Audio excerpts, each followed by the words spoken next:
सवाल पहले भी मुझसे कुछ पूछा था ना, कहाँ से आए हो? तो उसको बहुत सारे जवाब देता था मैं। कभी बोलता था कैलाश से आया हूँ, कभी बोलता था मैं कुंड से आया हूँ, कभी बोलता था कि यहाँ से आया हूँ। बट फिर मुझे समझ में आया कि ये जो आप जो पूछ रहे हो उसके हिसाब से, तो ये पूछ रहे हैं कि हाँ अभी इस शरीर का जन्म कहाँ से हुआ है। अब आप सोचोगे, चिंतन करोगे, आपको समझ में आएगा यार इसका जवाब कहाँ मिलेगा। फिर आप ढूंढोगे कि अच्छा तू दे सकता है इसका जवाब, तू दे सकता है इसका जवाब। मान लो सेटिस्फाई हुआ, आपको समझ में आया कि हाँ ये जवाब है। नहीं तो जो आप उसके जो पद्धति है उसको फॉलो करोगे कि हाँ अच्छा इसको ऐसे जवाब इसका पाया जा सकता है। तो उसके वही बहुत सारे तरीके हैं। क्योंकि उनकी हालत देखो ना, यूएसए के अंदर 50% लोग मेंटल हेल्थ प्रॉब्लम्स में हैं। अब क्या हो, ऐसा बनना चाहते हो आप, ऐसा बनाना चाहते हो देश को? रियल में आप देखोगे ना, बहुत सारे लोगों की यदि जीवनी कहानी पढ़ोगे तो आपको समझ में आएगा कि ये चॉइस होती ही नहीं है वो। क्योंकि तुमको यदि वो चीज़ की तरफ रुझान है ना, तो तुम इस लाइक उसको चीज़ तुमको खींचती रहेगी अपने साइड। उस लाइक वो बुलाती रहती है कि हाँ, अब तुम जाते रहते हो उसके साइड, एक के बाद एक के बाद एक। तुम चाहोगे कि नहीं नहीं मैं फिर से लाइक इस चीज़ में जाऊँ मेन स्ट्रीम में, बट वो होगा ही नहीं, तुम खुशी नहीं रहोगे। अब तुमको हमेशा ऐसे लगता रहेगा यार नहीं यार ये मेरे लिए नहीं बना है, ये मेरे लिए नहीं बना है। जैसे ये सवाल पहले भी मुझसे कुछ पूछा था ना, कहाँ से आए हो? तो उसको बहुत सारे जवाब देता था मैं। कभी बोलता था कैलाश से आया हूँ, कभी बोलता था मैं कुंड से आया हूँ, कभी बोलता था कि यहाँ से आया हूँ। बट फिर मुझे समझ में आया कि ये जो आप जो पूछ रहे हो उसके हिसाब से, तो ये पूछ रहे हैं कि हाँ अभी इस शरीर का जन्म कहाँ से हुआ है। तो हाँ उसका वो तो हरियाणा में जन्म है मेरा।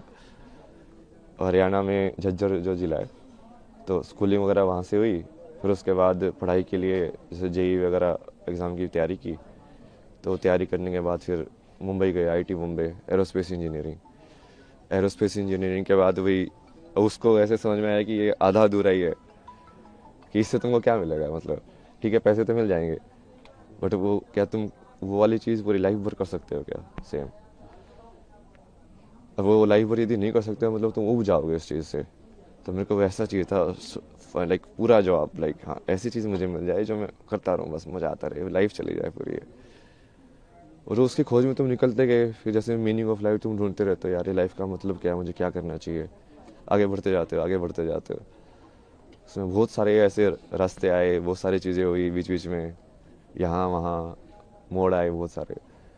धीरे धीरे आके फिर तुमको वही फाइनली वही तुम वैसे ही देखते हो कि जो होना होता है वो वैसे ही होता है।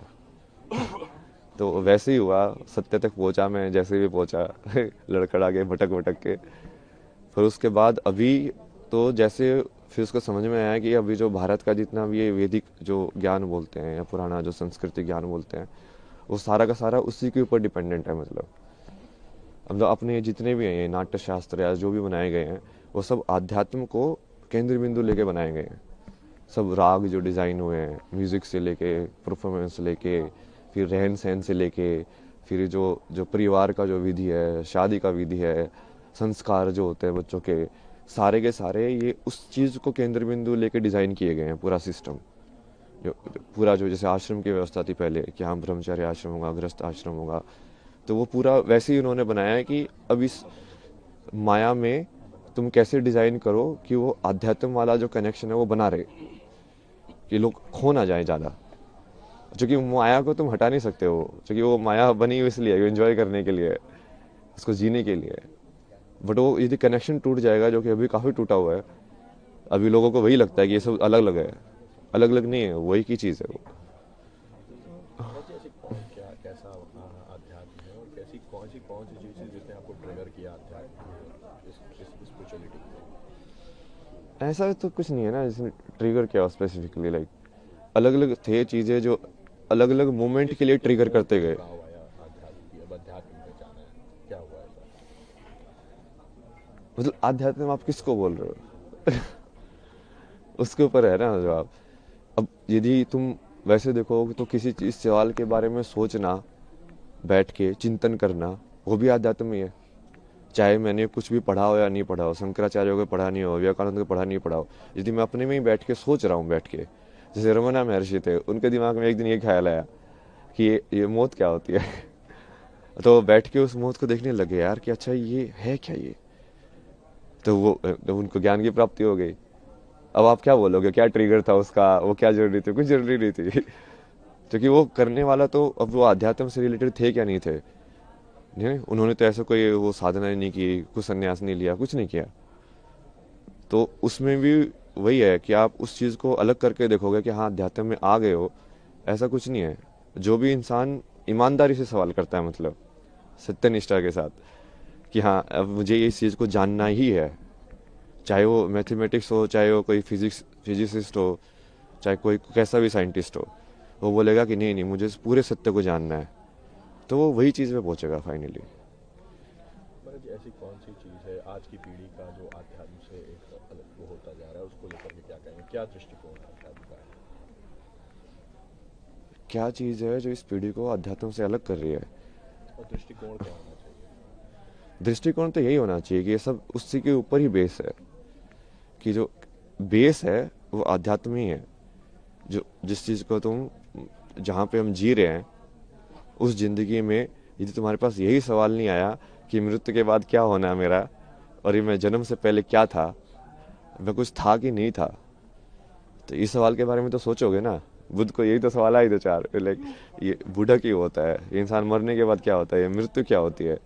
अब आप सोच के देखो मृत्यु क्या होती है। अब आप सोचोगे, चिंतन करोगे, आपको समझ में आएगा यार इसका जवाब कहाँ मिलेगा। फिर आप ढूंढोगे कि अच्छा तू दे सकता है इसका जवाब, तू दे सकता है इसका जवाब। मान लो सेटिस्फाई हुआ, आपको समझ में आया कि हाँ ये जवाब है, नहीं तो जो आप उसको जो पद्धति है उसको फॉलो करोगे कि हाँ अच्छा इसको ऐसे जवाब इसका पाया जा सकता है। तो उसके वही बहुत सारे तरीके हैं, बट वो हर चीज़ वही से रिलेटेड है। आप सेम चीज़ लाइक क्रिया योगा में मैंने लोगों का एग्जाम्पल भी दिया ना कि ब्रह्म ज्ञान की प्राप्ति तो विराट कोहली के भी हो सकती है। वो बिना अपनी चित्त की मेमोरी को यूज़ करके एक शॉट खेल के दिखा दे, सिर्फ उस मोमेंट में रह के, कि उस टाइम पे उसको मसल मेमोरी यूज़ नहीं कर रहा है वो, कि हाँ ऐसे बोला ही तो मुझे ऐसे शॉट खेलना है, क्योंकि जनरली मसल मेमोरी यूज़ करते हैं, रिफ्लेक्स में होता है सब कुछ। बिना रिफ्लेक्स यूज़ किए उस प्रेजेंट मेमोरी में रह के यदि वो मोमेंट कर सकता है तो वो क्रिया योगी बन जाएगा। ऐसे डांसर लोग भी कर सकते हैं कि यदि उस पूरी मोमेंट को वो एम्बॉडी करे, पूरा चेतना के अंदर आए कि हाँ मेरा हाथ ऐसे घूम रहा है, पूरा देखेंगे हाँ वो क्रिया हो कैसे रही है, तो वो भी क्रिया योगी बन सकते हैं। तो ये कोई ऐसा नहीं है ना कि वो असली ज़िंदगी से सेपरेट है, ये एक ही चीज़ है। वो बस आप कितनी डेप्थ में उसको देखना चाहते हो उसके ऊपर है। अभी हम पूरा सुपरफिशियल उसमें देख रहे हैं, और इसके भी बहुत सारे कारण हैं। मतलब ये पश्चिमी सभ्यता का असर है। अब ये सुबह जैसे वो फ्रांस में एक थी, उनसे बात हो रही थी, वो यही बता रहे थे कि वहाँ पे तो लोग बहुत क्लोज्ड है, मतलब, और वहाँ पे लोगों को इन सब चीज़ों में इंटरेस्ट नहीं होता है।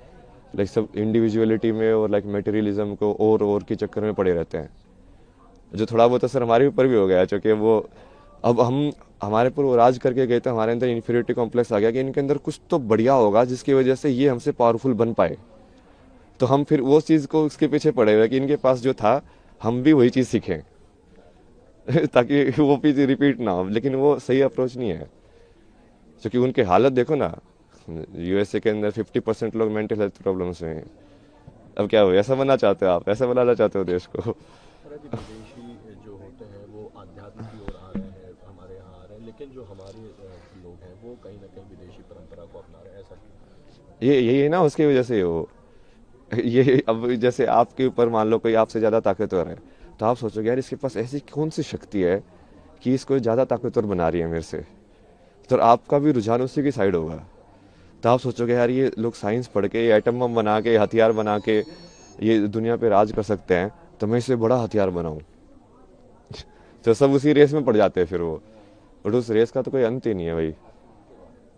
महाराज जी, एक और क्वेश्चन है कि ऐसा क्या था आध्यात्म में जो आप इस ओर आए, इतनी सरल जिंदगी छोड़ के इतनी कठिन जिंदगी में आने का निश्चय किया? किस तरह का परिवार में क्या इसमें रिएक्शन रहा आपका? आप नहीं बता नहीं, इसकी चॉइस नहीं होती ना।